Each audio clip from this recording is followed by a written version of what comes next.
नज़ीर लगारी साहब, ये जो मियां जावेद लतीफ़ साहब का जो बयान आपने भी सुना है, क्या उनको ये बयान देना चाहिए था? उसके कई मतलब निकलते हैं। एक तो यही है कि जनाब सब हमारी राहें देख रहे हैं। एक और भी है जो इससे ज्यादा खतरनाक भी है उनके लिए। वो ये है कि हर सीट पर मुस्लिम लीग का मुकाबला मुस्लिम लीग से है। इतने इख्तलाफात और इतने झगड़े पैदा हो गए हैं कि एक एक सीट पर कई कई उम्मीदवार हैं, और ये हो चुका है पहले भी।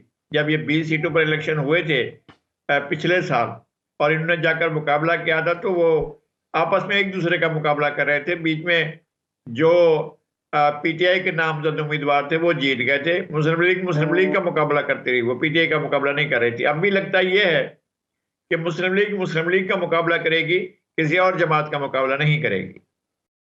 लगारी साहब, क्या ये इसको समझा जाए, ये नून लीग का इसको बयान समझा जाए, या उसकी तर्जुमानी कर रहे हैं मियां जावेद लतीफ़? और आपको लगता है कि इस बयान के बाद वो जो इतने लोग कह रहे हैं, बाकी जमातें कह रही हैं हमें लेवल प्लेइंग फील्ड नहीं मिल रही है और सिर्फ नून लीग को मिल रही है, उसको तकवीयत नहीं मिलती इससे? बिल्कुल ऐसा है। हर आदमी कह रहा है। और कौन है, कौन से तजियाकार हैं जो ये नहीं कहते हैं कि जनाब आज की जो सूरत हाल है उसमें लाडला कौन है। बाज लोग सुपर लाडला कह रहे हैं, बाज लोग जो है इसको लाडला प्लस कह रहे हैं। तो इसमें तो जो लोग समझ रहे हैं वो तो यही है। और इस बयान ने तो सोने पे सुहागा फेर दिया है ना, बता दिया है कि जनाब हमारी तो राह सब देख रहे हैं, और सब कह रहे हैं आजा तेनों अखियां उड़ीक दियां। तो ये तो अखियां जो है वो बहुत जोर से उड़ीक रही हैं ना। ऐसा तो पाकिस्तान के लोग, एक बात तय है, मैं आपसे ये गुजारिश करना चाहता हूं कि अगर इस बार भी इंजीनियर्ड, मैनिपुलेटेड, रिग्ड इलेक्शन हुए तो अल्लाह माफ करे। मैं बहुत बुरे हालात देख रहा हूं हमारे मुआशी इस्तेहकाम के लिए भी और सियासी इस्तेहकाम के लिए। ये नुस्खा कारगर नहीं होगा कि अगर कोई सेलेक्टेड आ जाता है, तो सेलेक्टेड कभी भी पाकिस्तान के लिए फायदेमंद नहीं होता है। कभी किसी उसने कभी पाकिस्तान को फायदा नहीं पहुंचाया है। लोगों को आज़ाद छोड़ दिया जाए, लोगों को राय दिया जाए, हक के राय देने का जो अख्तियार है, ये हक है, उनको ज़रूर मिलना चाहिए कि वो जिसको चाहे मुंतखब करें। लोगों की राय पर असंदाज नहीं होना चाहिए। अच्छा, ये बताइए, क्या नून लीग को इस बयान की वजाहत नहीं करनी चाहिए, क्योंकि इस बयान को काफ़ी इस्तेमाल किया जाएगा उनके सियासी मुखालिफिन की जानिब से? अब वजाहत भी एक वजाहत ही होगी।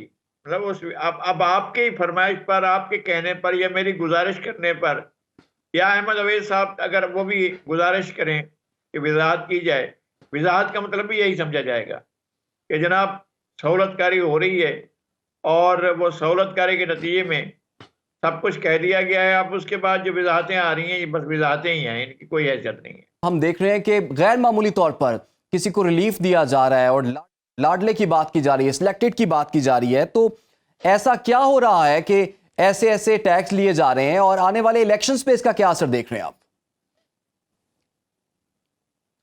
नहीं, देखिए, आप भी ये कह रहे थे ना कि चौथी बार वजीर आजम बन रहे हैं। हमें वो तरीक़ेकार समझ नहीं आ रहा है, हमें वो रास्ता समझ में नहीं आ रहा है। देखें, सुप्रीम कोर्ट ने इन्हें नाअहल करार दिया, फिर ये अपील में गए, अपील में रिव्यू में गए, रिव्यू में ये नाअहल करार दिए गए। इस रिव्यू को और इस फैसले को सुप्रीम कोर्ट भी तब्दील नहीं कर सकती। ठीक। इस फैसले को पाकिस्तान में कोई ताकत, ना प्रेसिडेंट का ऑफिस, ना प्राइम मिनिस्टर का ऑफिस, ना सर्विसेज में से किसी का ऑफिस, कोई भी ऑफिस इसको तब्दील नहीं कर सकता। मैं फिर अर्ज करता हूं, सुप्रीम जुडिशियल काउंसिल भी इसको तब्दील नहीं कर सकता। जो फैसला हो चुका है, ये कैसे आएगा? ये ताहयात नाहल हो चुके हैं। जो ताहयात नाहल हो चुके हैं वो कैसे आएंगे इलेक्शन में? कैसे चौथी बार वजीर आजम बनेंगे? किस तरह से ये मनसब सजाया जाएगा? कौन इसको मुमकिन बनाएगा? हमें तो ये समझ में नहीं आ रहा है। क्या किया जाएगा? यानी आइन को एब्रोगेट किया जाएगा, आइन को रौंदा जाएगा, इनके लिए रास्ता निकाला जाएगा? कौन करेगा? अच्छा चलें, यही रास्ता अख्तियार, और कोई रास्ता नहीं होगा, यही रास्ता होगा कि जी आइन को ही रौंदा जाएगा। तो कौन रौंदेगा? सुप्रीम कोर्ट, एग्जीक्यूटिव, इंस्टीट्यूशन, कोई इदारा, कोई महकमा, कोई वजारत कानून या कोई और कौन होगा जो सुप्रीम कोर्ट के इस फैसले को और इस फैसले पर होने वाले रिव्यू को जो कर चुके हैं कि ये ताहयात नाअहल है, इसको कौन निकालेगा? कोई तो होगा जो बताएंगे हमें जनाब कि ये तरीका अख्तियार किया गया है।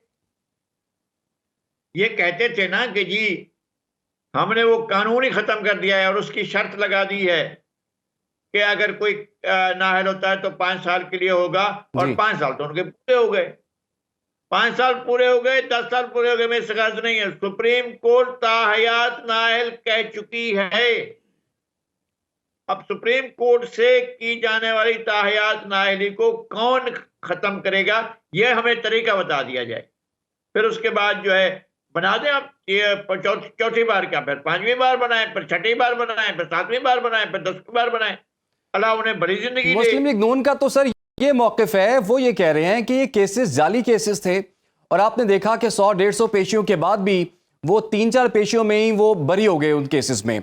और अजीजा का आप रेफरेंस है उसमें भी वो बड़े चांसेस हैं। जी, सुप्रीम कोर्ट ने फैसला किया है, जाली है फैसला, असली है। सुप्रीम कोर्ट भी आप इसको खत्म नहीं कर सकते, इसलिए रिव्यू खत्म कर चुकी है ना।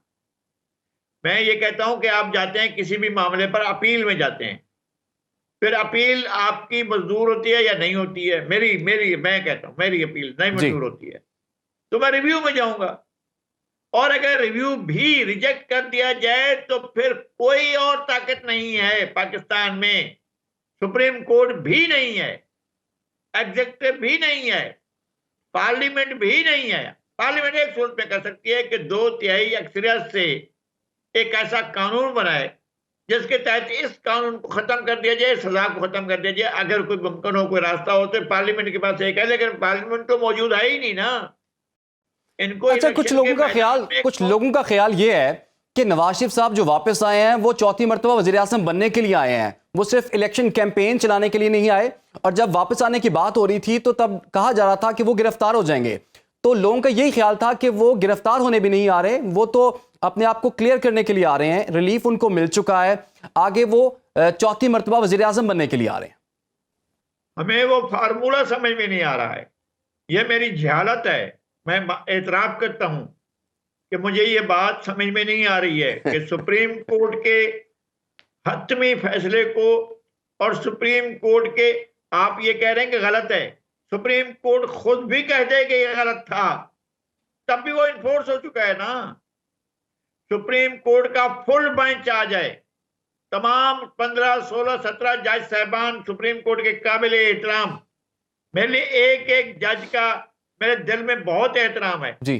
तमाम जज साहबान बैठ जाएं, तब भी मुस्तरद की गई रिव्यू को वापस पलटा नहीं जा सकता है। कैसे लाएंगे मैदान में, इलेक्शन कैसे लड़ेंगे, क्या तरीकेकार होगा, हमें समझा दिया जाए, हम चुप कर जाएंगे।